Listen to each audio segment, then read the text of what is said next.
Čaute, takže sme pri oprave 440 litrovej pece, tak toto vyzerá.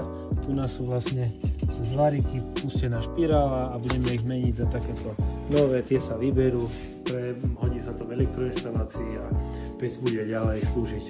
Odkrytujeme zadný kryt, pozrieme sa na elektroinštaláciu. Odpájam prepálenú špirálu. Spravil som za horúca na dvojku, nakoľko klientovi iba odpálilo 5 cm z konca špirály. Dáme to do ohňa a skúsime to prepchať, spojiť a zachránime takým spôsobom špirálu. No už len zasuniem háčiky, ktoré držať špirálu nahriatú. 24 stupňov. Za chvíľučku nastúpa teplota. Pozrieme sa. Už stúpol o stupeň, čiže počkáme do 30 a pri 30 stupňoch vyskúšame aj tú chybnú špirálu, či hreje. Keď hreje, tak vám to funguje.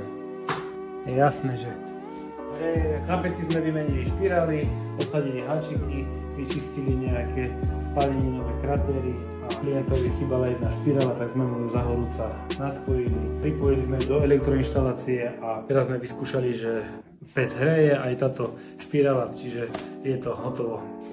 Čaute.